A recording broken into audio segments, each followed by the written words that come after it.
Eu sou Clarice, sou enfermeira, sou professora do curso técnico de enfermagem do Colégio São Pedro Apóstolo.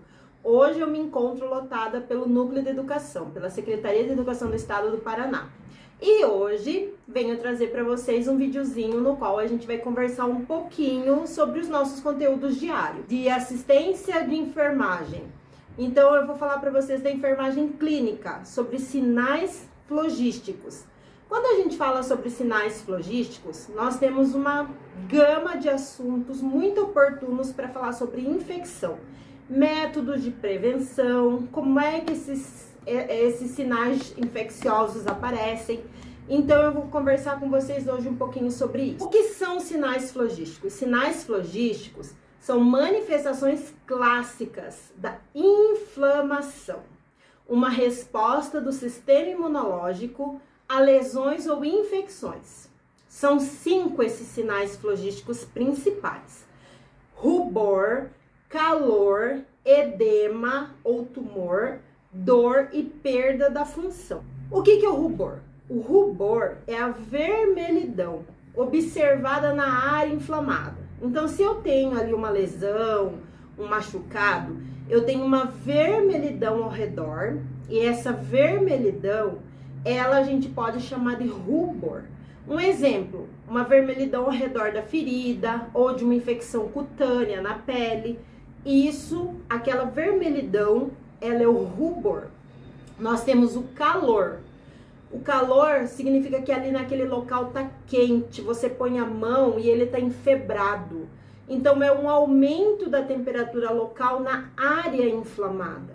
Um exemplo clínico: a sensação de calor quando você toca naquele local, em uma articulação ou na pele, ali está gerando um processo infeccioso. O que nós temos como edema ou tumor? Refere-se ao esboço na área inflamada. Então, naquele local, ele está inchado, sabe aquele local que você vê que está inchado, que está aumentado de tamanho. Então, por exemplo, uma picada de inseto faz ficar, mais protuberante a pele. Então, entorce, você vai lá e machuca algum local, torce lá uma articulação, aquele local fica fofinho, fica inchado. Isso significa edema. A dor é a sensação dolorosa naquele local. Ocorre na área da inflamação. Um exemplo clínico: dor associada a artrite ou uma infecção dentária. Naquele local pulsa, naquele local você tem aquela sensibilidade maior, você sente que não tá legal, que aquilo dói, que aquilo tem até pulsação mesmo. Por quê? Porque é o latejamento da produção lá dentro, interna, da pus ou da pressão do local fechado. E você tem, por último, a perda da função. É incapacidade parcial ou total de utilizar parte do corpo afetado. Então, a gente tem como exemplo a dificuldade em mover uma articulação. Por exemplo, o local que você machucou, você não vai conseguir mexer ele com a mesma eficiência que você mexeria se não tivesse nada de infecção ou inflamação naquele local. Então, aquele local, ele perde a função. Se é a mão, você mexe ela normal. E se tem o processo infeccioso, pela situação dolorosa, você não consegue fazer esse movimento. Então, a área fica afetada, principalmente se for uma infecção severa. Nós temos a fisiopatologia dos sinais flogísticos. Vamos falar um pouquinho sobre elas. As etapas e os processos que levam ao aparecimento dos sinais flogísticos. Então, nós temos sinal 1, o início da resposta inflamatória. Por exemplo, a lesão ou infecção e liberação de mediadores. Então, eu tenho ali naquele local uma lesão. Ou ali já se instala o processo infeccioso. Um rompimento da pele, vamos colocar assim para ficar mais claro. E ali naquele local começa a produzir mediadores, tá? Mediação química do organismo. Inclusive até mecanismo de defesa, que a gente chama de pus. Sabe aquele puzinho? Aquilo lá são leucócitos mortos, que eles estão tentando fazer defesa do nosso corpo, são soldadinhos de defesa. Então eu tenho o sinal 2, que é o vaso ou a dilatação, o aumento da permeabilidade vascular naquela área, a fim de liberar o que tiver ali presente de patógenos. Eu tenho o sinal 3, migração de células inflamatórias, quimiotaxia e ativação de nociceptores. Então, assim, quando eu tenho esses processos de mediação, eu consigo ter migração de várias células, consigo ter respostas da infecção no local para que aquilo possa ser cicatrizado. Então, realmente a gente precisa ter bastante cuidado quando entra nessa fase da migração das células. E no sinal 4, nós temos a resolução da inflamação, que no caso é a remoção do agente causador, a cura e a reparação. Então, nós temos antibiótico terapia, nós temos debridamento cirúrgico para retirada do patógeno e daqueles tecidos lesionados. Nós temos o tratamento com profilático, mas temos também tratamento curativos com placas, com medicações. São N tratamentos para que ali naquele local acabe-se aquele processo inflamatório. E lembrem-se que esse processo inflamatório, se não tratado, pode levar uma gangrena, uma perda de tecido. Então, daí você tem que fazer o desbridamento cirúrgico, uma perda do membro com amputação. Então, infelizmente, realmente você tem que ver que tudo isso pode acontecer. Uma infecção generalizada. Então, tem que tomar bastante cuidado com os processos infecciosos. A importância clínica dos sinais flogísticos. Então, nós temos o diagnóstico, nós temos o tratamento e o monitoramento. Veja só, eu tenho que diagnosticar primeiro esses sinais flogísticos na área afetada.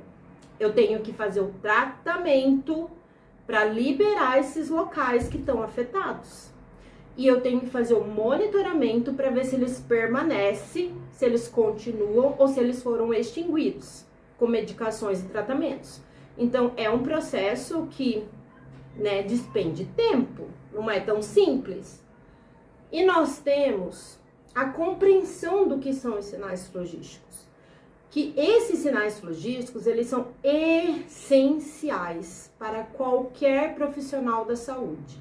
Por quê? Porque eles fornecem pistas muito importantes sobre a presença e a natureza do processo infeccioso, da inflamação, auxiliando no diagnóstico e o tratamento eficaz de uma ampla gama de condições médicas. Então, veja, se é o médico, se é o enfermeiro, se é o técnico, se é qualquer outro profissional da saúde que esteja inserido nesse contexto de cuidar, de diagnosticar, de detectar, os sinais flogísticos são sinais, assim, básicos, imprescindíveis, que precisam ser levados muito a sérios, para que esse profissional consiga repassar isso para a equipe multiprofissional e para que exista esse acompanhamento, através do diagnóstico, da detecção,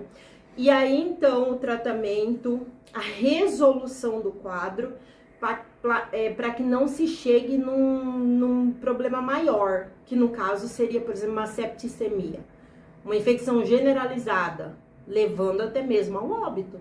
Então, veja, não é uma coisa simples, são sinais muito importantes, que começam às vezes por uma microfissura, ou por um arranhão, ou por uma portinha de entrada. Por exemplo, você tem um processo infeccioso na pele. Aquela microlesão, entra-se a bactéria, um patógeno, e naquele local começa-se um processo infeccioso. E a pessoa não se preocupa, não liga. E o que acontece? Aquilo pode reverberar num processo infeccioso generalizado. Então, nós temos muitos casos hoje na área da saúde no qual a gente tem a oportunidade da detecção.